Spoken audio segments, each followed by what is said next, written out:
नमस्कार, मंडल news bulletin में आपका स्वागत है। आइए पेश करते हैं आज के कुछ प्रमुख व मुख्य समाचार।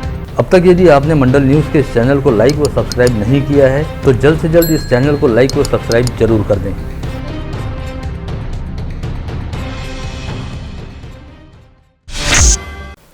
राज्य की महिला व बाल विकास मंत्री तथा जिला पालक मंत्री यशोमती ठाकुर ने कहा है कि इस समय अमरावती जिले में कोविड संक्रमितों की संख्या काफी हद तक कम हो गई है, अतः कोविड प्रतिबंधात्मक उपाय योजनाओं के तहत लागू की गई संचारबंदी को शिथिल किया जा रहा है। आम जनजीवन को पहले की तरह सामान्य करते हुए उद्योग व व्यवसाय को गतिमान करने हेतु सरकार पूरी तरह से सकारात्मक है। ऐसे में सभी होटल, रेस्टोरेंट, बार व भोजनालय जैसे व्यवसायों को सप्ताह में 7 दिन रात 10 बजे तक खुले रहने की अनुमति मिले, इसके लिए सरकार की ओर एक प्रस्ताव भेजा गया है। इस बारे में पालक मंत्री यशोमती ठाकुर ने जिलाधीश पवनीत कौर को निर्देश जारी करते हुए सरकार की ओर प्रस्ताव भेजने हेतु कहा है। बता दें कि विगत दिनों सरकार की ओर से जारी अनलॉक संबंधी आदेश में होटल, बार व रेस्टोरेंट को सोमवार से शुक्रवार तक दोपहर 4 बजे तक 50% आसन क्षमता के साथ व्यवसाय करने की छूट दी गई है। वहीं दोपहर 4 से रात 8 बजे तक होम डिलीवरी देने की अनुमति दी गई है, किंतु इस आदेश को लेकर होटल, बार व रेस्टोरेंट व्यवसायियों द्वारा जबरदस्त रोष व संताप व्यक्त किया गया। साथ ही छूट मिलने को लेकर मोर्चा निकालते हुए आंदोलन भी किया गया। इस विषय को लेकर पालक मंत्री यशोमती ठाकुर के साथ पूर्व पालक मंत्री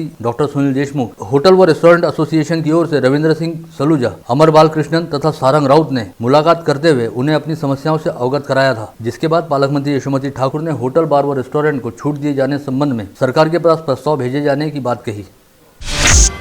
महिला व बाल विकास मंत्री यशोमती ठाकुर की घोषणा के अनुसार अनाथ बच्चों के लिए स्थापित जिला स्तरीय कृति दल का विस्तार करने संबंध में सरकारी निर्णय जारी किया गया है, जिसमें कोविड की वजह से विधवा हुई महिलाओं के पुनर्वास संबंधी उपाय योजनाओं का भी समावेश किया गया है। अगस्त क्रांति दिवस तथा विश्व आदिवासी दिवस का औचित्य साधते हुए प्रहार जनशक्ति पार्टी के संस्थापक तथा राज्य मंत्री बच्चू कडू द्वारा प्रहार सदस्यता पंजीयन अभियान का शुभारंभ किया गया। नानोरी स्थित शहीद पांडुरंग जी दिंडेकर स्मारक स्थल पर शहीदों को अभिवादन करते हुए साथ ही वृक्षारोपण करते हुए राज्य मंत्री बच्चू कडू ने अपना ऑनलाइन आवेदन भरते हुए इस सदस्यता पंजीयन अभियान का शुभारंभ किया। शहर के इरविन चौक से जिलाधीश कार्यालय होते हुए पुराने बियानी चौक की ओर जाने वाली सड़क को शहर की सबसे प्रमुख सड़क माना जाता है, क्योंकि यह रास्ता शहर के सबसे संभ्रांत इलाके कैंप परिसर से होकर गुजरता है और इसी रास्ते पर जिलाधीश कार्यालय तथा जिला व सत्र न्यायालय सहित सभी प्रमुख सरकारी कार्यालय स्थित हैं। लेकिन इसके बावजूद यह रास्ता विगत कई दिनों से बदहाली का शिकार पड़ा है और सड़क पर जगह जगह गड्ढे पड़ गए हैं। ऐसे में यहाँ पर जल्द से जल्द नई सड़क के निर्माण की मांग की जा रही थी, लेकिन सड़क को दोबारा नए सिरे से बनाने में करीब 3 करोड़ रुपए का खर्च होना अपेक्षित था। ऐसे में अपने अख्तियार में रहने वाली इस सड़क को 1.25 करोड़ रुपए का खर्च करते हुए दुरुस्त करने का निर्णय मनपा प्रशासन द्वारा लिया गया है। ऐसे में इस सड़क पर जहां जहां गड्ढे हो चुके हैं उन सभी स्थानों पर 1.25 करोड़ रुपए की लागत से डांबर के पैबंद यानी पैंच लगाए जाएंगे, ऐसी जानकारी सामने आई है।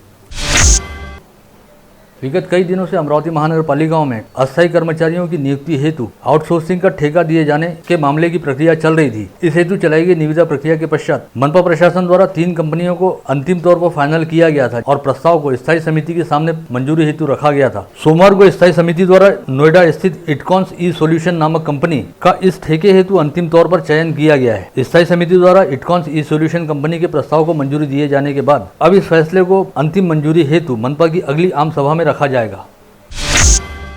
आगामी 15 अगस्त को स्वाधीनता दिवस समारोह के दौरान आत्मदाह किए जाने की चेतावनी फ्रेजरपुरा पुलिस थाना क्षेत्र परिसर निवासी गडलिंग नामक महिला द्वारा दी गई है। इस महिला का कहना है कि अशोक वाटिका परिसर का अतिक्रमण हटाए जाने की मांग को लेकर लंबे समय से मांग की जा रही है, लेकिन इसके बावजूद प्रशासन द्वारा इसकी ओर ध्यान नहीं दिया जा रहा। ऐसे में यदि जारी सप्ताह के दौरान यह अतिक्रमण नहीं हटाया जाता है तो वह 15 अगस्त को आत्मदाह कर लेगी। इस चेतावनी के चलते प्रशासन में जमकर हड़कंप व्याप्त है और पुलिस द्वारा इस महिला की सरगर्मी से तलाश की जा रही है। वहीं कुर्रा के ग्रामीण परिसर में रहने वाले एक व्यक्ति द्वारा भी अपने खेत से संबंधित मामले को लेकर 15 अगस्त को आत्मदाह करने की चेतावनी दी गई थी, लेकिन बाद में इस व्यक्ति ने अपनी समस्या सुलझ जाने के चलते अपनी चेतावनी को वापस ले लिया, जिससे पुलिस व प्रशासन ने राहत की सांस ली है।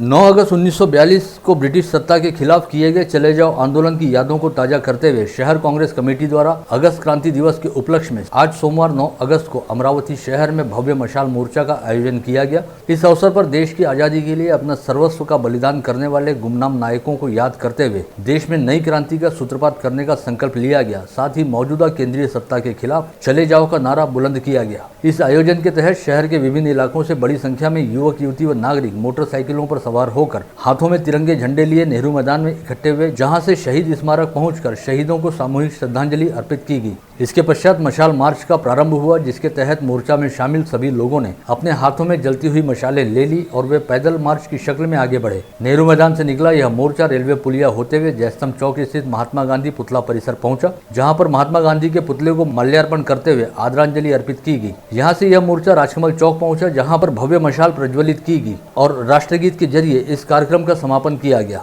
ज्यांनी स्वातंत्र्य आपल्याला मिळवून दिलं त्यांनी स्वतःच्या जीवाची आहुती देऊन, प्राणांची आहुती देऊन हा देश निर्माण केला आणि आज जे आपल्या देशामध्ये चाललेलं आहे ते खरोखरच फक्त व्यापारीकरण सुरू आहे। या देशाला बनवण्याला ज्या काही कष्ट केलेले होते ते सगळे कष्ट त्या ठिकाणी मातीत चाललेले आहेत आणि एक मोठं विभाजन, जातीवादक विभाजन या देशामध्ये निर्माण करण्याचं काम जे लोक सत्तेत आहेत त्या लोकांनी केलेलं आहे। आज या ठिकाणी जिल्हा काँग्रेस कमिटीने शहराच्या आज व्यर्थ न हो बलिदान आणि ये देश हमने बनाया है त्याचा जनजागृती कार्यक्रम आहे आणि हा मोठ्या प्रमाणात त्याला प्रतिसाद मिळताना आपण सगळे बघतो। क्विट इंडिया, भारत छोडो, करो या मरो, करा किंवा मरा।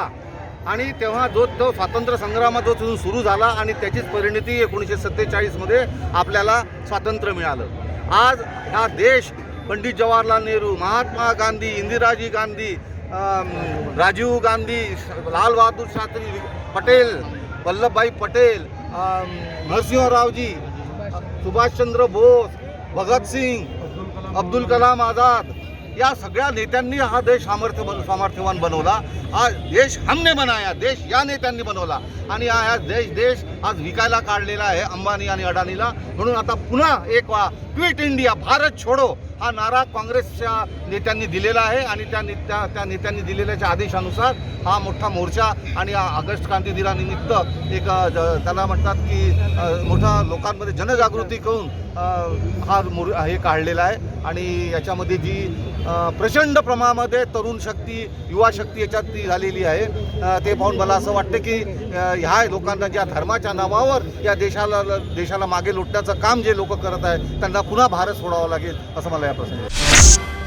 वहीं दूसरी ओर ब्रिटिशों की गुलामी से देश को मुक्त करने वाले जिन शहीदों ने अपना बलिदान दिया है, उनकी स्मृतियों को बरकरार रखने के लिए जिला कांग्रेस कमेटी द्वारा जिले में विगत 1 अगस्त से क्रांति अभियान शुरू किया गया है, जो आगामी 15 अगस्त तक जारी रहेगा। इसी कड़ी में आज 9 अगस्त को क्रांति दिवस के अवसर पर क्रांति ज्योत जलाकर शहीदों को आदरांजलि अर्पित की गई। इस समय कांग्रेस के जिलाध्यक्ष बबलू देशमुख के हाथों ध्वजारोहण किया गया।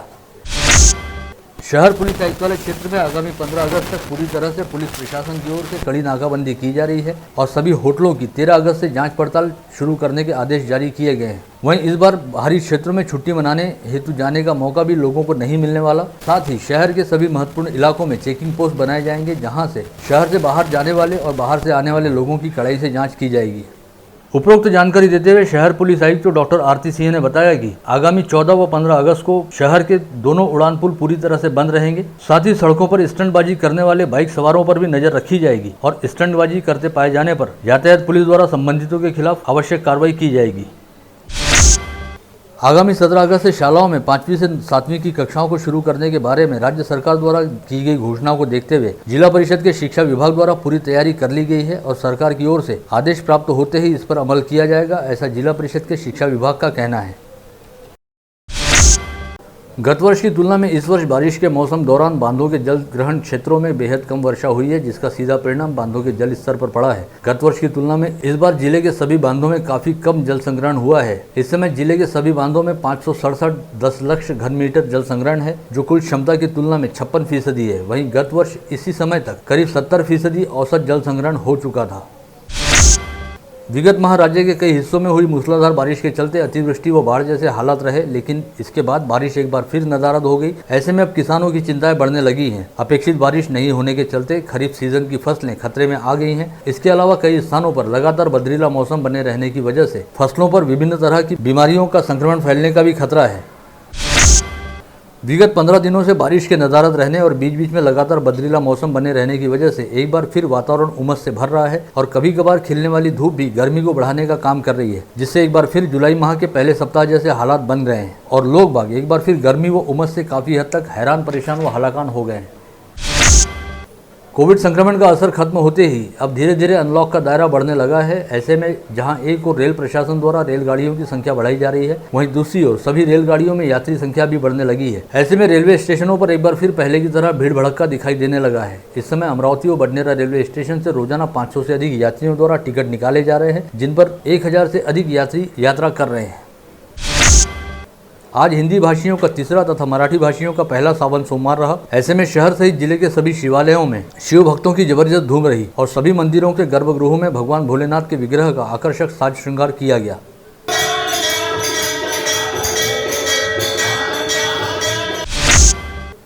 रतनगंज परिसर स्थित जय भोले ग्रुप द्वारा नांदुरा से गड़गड़ेश्वर मंदिर तक कांवड़ यात्रा निकाली गई। सावन मास के उपलक्ष्य में आयोजित इस यात्रा में कई उत्साही शिव भक्त युवाओं ने हिस्सा लिया।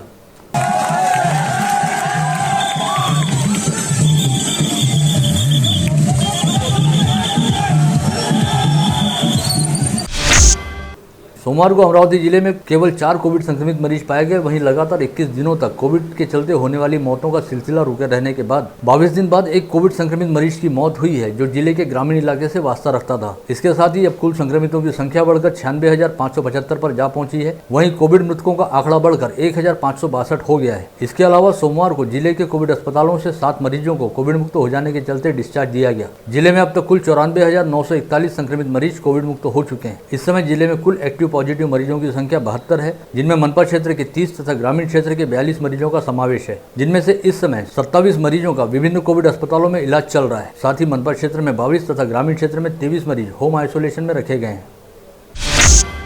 विगत 24 घंटे के दौरान 1,421 नागरिकों की कोविड टेस्ट की गई, जिसमें से 0.28% लोगों की टेस्ट रिपोर्ट पॉजिटिव आई है। वहीं इस समय कोविड संक्रमित मरीजों के कोविड मुक्त होने का प्रमाण 98.31% पर है।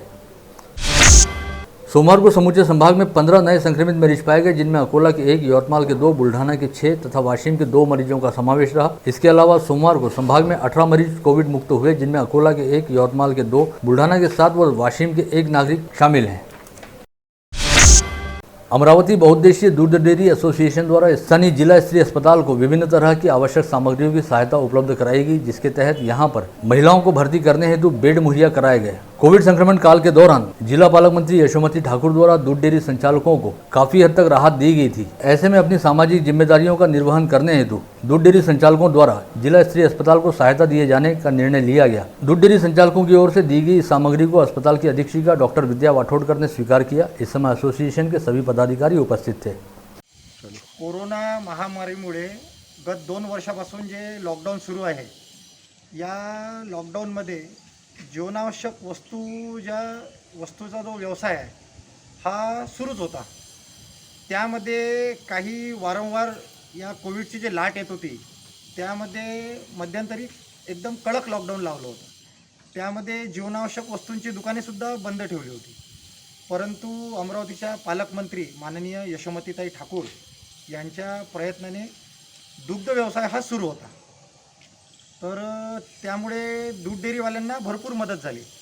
तर आम्हाला असं वाटलं की बा आमचंही समाजाप्रती काही योगदान हवं, म्हणून आम्ही काही निधी गोळा करून इथे जिल्हा सामान्य स्त्री रुग्णालय म्हणजे डफरीन हॉस्पिटलला हे बेड भेट दिले आहे। महाराष्ट्र प्रदेश असंगठित कामगार कांग्रेस द्वारा जिलाधीश के माध्यम से केंद्रीय श्रम मंत्री को भेजे गए ज्ञापन में कहा गया है कि कोविड संक्रमण के चलते बार बार लगाए जाने वाले लॉकडाउन की वजह से असंगठित क्षेत्रों में काम करने वाले मजदूर बुरी तरह से प्रभावित हुए हैं और उन्हें बेरोजगारी व भूखमरी का सामना करना पड़ रहा है। ऐसे में सरकार को चाहिए कि असंगठित कामगारों को तुरंत सुरक्षा प्रदान की जाए। केंद्र की मोदी सरकार को किसान व मजदूर विरोधी बताते हुए जिला ट्रेड यूनियन काउंसिल की अगुवाई में संयुक्त कामगार संगठन कृति समिति व संयुक्त किसान संगठन समन्वय समिति द्वारा अगस्त क्रांति दिवस के उपलक्ष्य में 9 अगस्त को भारत बचाओ दिवस आंदोलन किया गया और जिलाधीश के मार्फत देश के राष्ट्रपति के नाम ज्ञापन सौंपा गया। अपनी विभिन्न प्रलंबित मांगों को लेकर सरकार का ध्यान आकर्षित करने हेतु जिला परिषद कर्मचारियों द्वारा सोमवार 9 अगस्त को काले फीते लगाकर काम किया गया। इस आंदोलन के जरिए जिला परिषद कर्मचारियों ने सरकार के समक्ष अपनी प्रमुख 46 मांगों के लिए आवाज उठाई।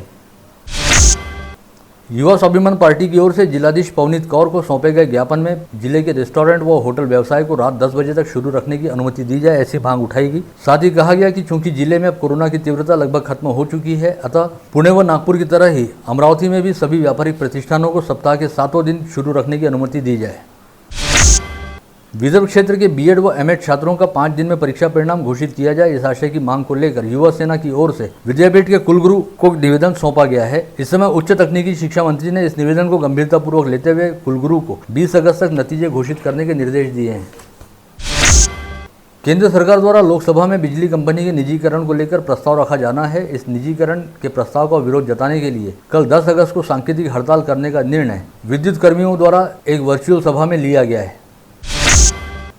महर्षि पब्लिक स्कूल ने कक्षा 10वीं के छात्रों को कम अंक दिए हैं। इस मामले की गहनता से जांच करने के संदर्भ में महाराष्ट्र नवनिर्माण विद्यार्थी सेना की ओर से जिलाधीश को निवेदन सौंपा गया है। जिला शहर कांग्रेस ओबीसी विभाग की ओर से जिलाधीश के माध्यम से राष्ट्रपति को निवेदन सौंपा गया है, जिसमें कहा गया है केंद्र सरकार द्वारा ओबीसी समाज को लेकर अन्यायकारक नीतियां अपनाई जा रही हैं। ऐसे में केंद्र सरकार को चाहिए कि वर्ष 2007 से 2014 तक ओबीसी जनगणना का एम्पिरिकल डेटा सर्वोच्च न्यायालय में 15 से 30 नवंबर तक पेश किया जाए। राज्य परिवहन विभाग की ओर से वर्ष 2019 में चलाई गई सीधी सेवा भर्ती प्रक्रिया के तहत सेवा पूर्व प्रशिक्षण पूर्ण कर चुके उम्मीदवारों को नियमित सेवा में शामिल करने की मांग को लेकर प्रशिक्षित उम्मीदवारों ने जिलाधीश के माध्यम से परिवहन मंत्री अनिल परब को निवेदन भेजा है। पुलिस आयुक्तालय क्षेत्र अंतर्गत PC2 ASI पद के कर्मचारियों को तबादले का इंतजार बना हुआ है, लेकिन अब उनके इंतजार की घड़ियां जल्द ही खत्म होने वाली हैं। पता चला है कि आयुक्तालय क्षेत्र के 177 कर्मचारियों की तबादला सूची तैयार की जा चुकी है और 14 अगस्त के बाद तबादलों की प्रक्रिया आरंभ कर दी जाएगी। जिले की दरियापुर तहसील अंतर्गत शिंगनापुर गांव निवासी तथा CRPF की 191वीं बटालियन में बतौर सहायक उपनिरीक्षक के तौर पर कार्यरत कादर शाह कलंदर शाह का अल्प बीमारी के चलते 52 वर्ष की आयु में निधन हो गया। विगत कुछ दिनों से ASI कादर शाह का अमरावती के एक निजी अस्पताल में इलाज चल रहा था, जहां पर रविवार की दोपहर उनका इंतकाल हो गया। पश्चात सोमवार की सुबह उनके पैतृक गाँव शिंगनापुर में पूरे सैनिक सम्मान के साथ उनके पार्थिव पर अंतिम संस्कार किया गया। गत रोज अचलपुर नगर पालिका के पूर्व पार्षद तथा शिवसेना शहर प्रमुख पवन बुंदेले पर अचलपुर स्थित जिला परिषद हाईस्कूल के मैदान में करीब 8 से 10 लोगों द्वारा घातक हथियारों से लैस होकर जानलेवा हमला किया गया था, जिसमें बुंदेले सहित अन्य 3 लोग बुरी तरह से घायल हुए थे। पश्चात ग्रामीण पुलिस अधीक्षक द्वारा जारी अलर्ट के चलते परतवाड़ा पुलिस ने मामले की तेजी से जाँच करते हुए कांडली परिसर के नाइक प्लॉट में रहने वाले पवन शिशुपाल परिवाले को गिरफ्तार कर अचलपुर पुलिस के हवाले किया। परतवाड़ा पुलिस स्टेशन के DB पथक ने अपने कार्यक्षेत्र में कोम्बिंग ऑपरेशन चलाते हुए आरोपियों को पकड़ने के लिए हर संभावित स्थान पर दबिश दी और कांडली परिसर से इस वारदात के मुख्य सूत्रधार पवन परिवाले को गिरफ्तार किया गया। स्थानीय फ्रेजरपुरा पुलिस थानांतर्गत चैतन्य कॉलोनी परिसर से विगत 4 जुलाई को एक 15 वर्षीय नाबालिग बच्चा लापता हो गया था, जिसकी गुमशुदगी की शिकायत दर्ज करने के साथ ही फ्रेजरपुरा पुलिस ने बड़ी सतर्कता के साथ काम करते हुए इस बच्चे को पुणे से खोज निकाला और उसे वापस अमरावती लाकर उसके परिजनों के हवाले किया। ग्रामीण पुलिस के अपराध शाखा दल ने मुर्शी थाना क्षेत्र में मोटर पंप व बैटरी चोरी करने वाले गिरोह को पकड़ा है। हिरासत में लिए गए आरोपियों के नाम उमेश आहाके, दिनेश झिंगड़े और दुर्गवाड़ा निवासी गौरव खोड़े बताए गए हैं। वहीं एक आरोपी पुलिस को चकमा देकर फरार हो गया। पुलिस ने इन चोरों के पास से लाखों रुपए का माल बरामद किया है।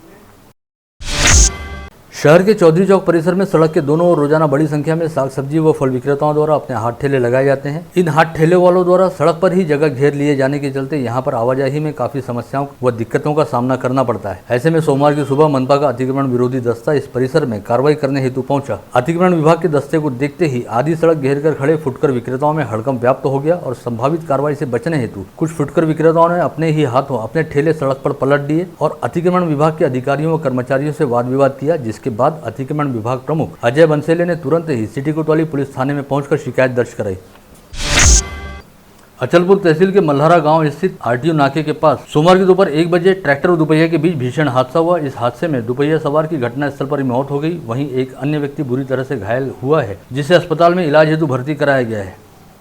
हादसे की जानकारी मिलते ही पुलिस तुरंत घटनास्थल पर पहुंची और घटनास्थल का पंचनामा करते हुए शव को पोस्टमार्टम के लिए उपजिला अस्पताल भेजा गया। फिलहाल मृतक व्यक्ति की शिनाख्त नहीं हो पाई है।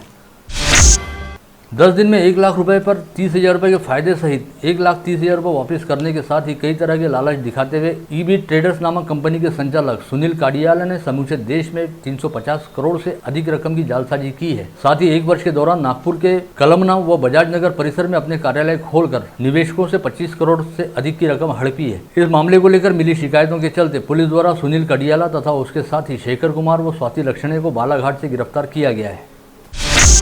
जालना में ब्याही गई गीता गजानन जाधव नामक महिला विगत कुछ दिनों से बुल्ढाना शहर के त्रिशरण चौक परिसर स्थित अपने मायके में रह रही थी। उसके पीछे पीछे उसका पति गजानन जाधव भी गत रोज बुल्ढाना पहुंच गया और सोमवार की सुबह उसने अपने ससुराल में जाकर अपनी पत्नी गीता जाधव पर धारदार चाकू से सपासप वार किए, जिसके बाद वो अपनी 2 बेटियों को लेकर परिसर में ही स्थित तालाब में कूद गया। यह तालाब रिहायशी बस्ती के पास ही रहने के चलते आसपास मौजूद लोगों ने तुरंत दौड़भाग करते हुए तालाब में कूदे हुए तीनों लोगों को तुरंत बचा लिया। वहीं दूसरी ओर गंभीर रूप से घायल हुई गीता जाधव को जब अस्पताल में भर्ती कराया गया तो डॉक्टरों ने उसे मृत घोषित कर दिया, जिसके बाद बुल्ढाना शहर पुलिस ने आरोपी पति को गिरफ्तार किया है।